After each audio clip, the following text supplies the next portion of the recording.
ভাগবদ্গীতার অষ্টদশ অধ্যায়ের ৬৬ নম্বর শ্লোকে তিনি বলেছেন যে সর্বধর্ম পরিত্যাজ্য মামেকং শরণং ব্রজ অহং ত্বং সর্ব পাপেভ্যং মোক্ষয়ামি মা শুচ। কিন্তু আপনি বললেন যে দেবী কাত্যায়নীর আরাধনা ছাড়া কৃষ্ণকে পাওয়া সম্ভব নয়। তো আমরা সেক্ষেত্রে কি করব? মানে আগে কাত্যায়নী দেবীকে স্মরণ করে তারপর শ্রীকৃষ্ণকে আরাধনা করব? যিনি বলেছেন তার প্রারম্ভে আমি আগেই বলেছি ভগবান নারায়ণের বোধিত তিনি বলেছেন, তিনি বারবার বলেছেন যে এটা আমার নয়, এটা বৈদিক যুগের জিনিস, লুপ্ত হয়ে গিয়েছিল। হে অর্জুন, আমি তোমাকে আবার এটা নতুন করে শোনাচ্ছি। আর ব্যাসদেব নারায়ণকে প্রণাম করেননি, আর দাশক্তিকে প্রণাম করেছেন। তুমি কাকে মানবে?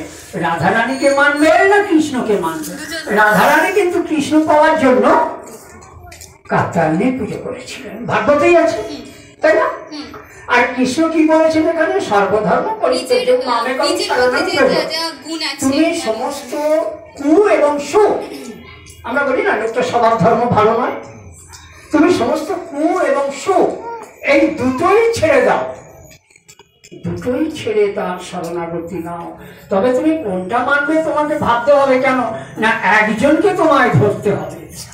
ভিড় রাস্তায়, খালি রাস্তায় তুমি একটা সাইকেল চালাতে পারবে, আর একটা সাইকেল বান্ধবী খারাপ হয়ে গেছে তুমি সেটা নিয়েও যেতে পারবে। ফাঁকা রাস্তায়, ভিড় রাস্তায় তোমাকে যদি দুটো সাইকেল দেওয়া হয় আমি তো পারবো না, তখন অ্যাক্সিডেন্ট। তাহলে তুমি কি করে বলছো কোনটাকে রাখবো? যে কোনো একটাকেই রাখবে।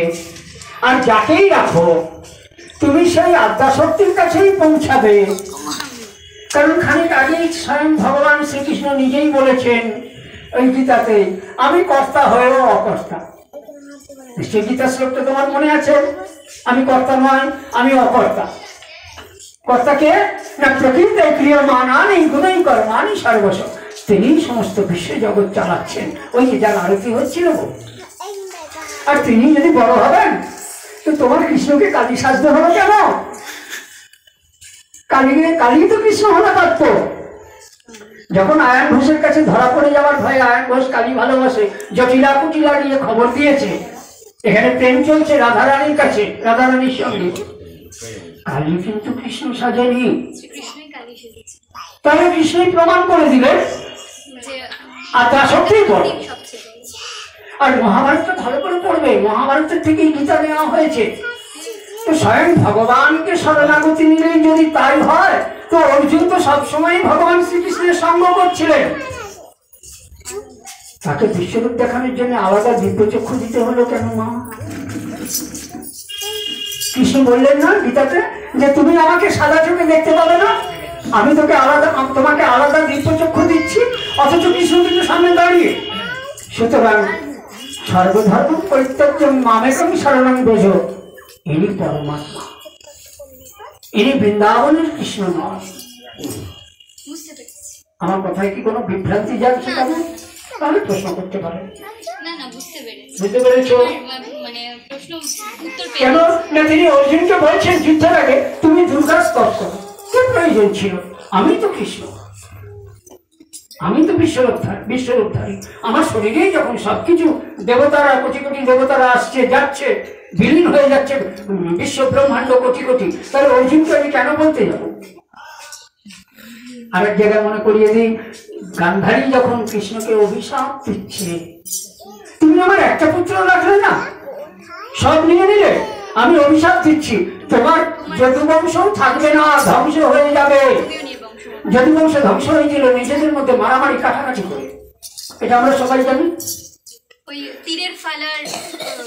তাহলে তুমি তো এই শ্লোকটা বললে না, যদা যদা হি ধর্মস্য গ্লানির্ভবতি ভারত অভ্যুত্থানম অধর্মস্য তদাত্মানম সৃজাম্যহম।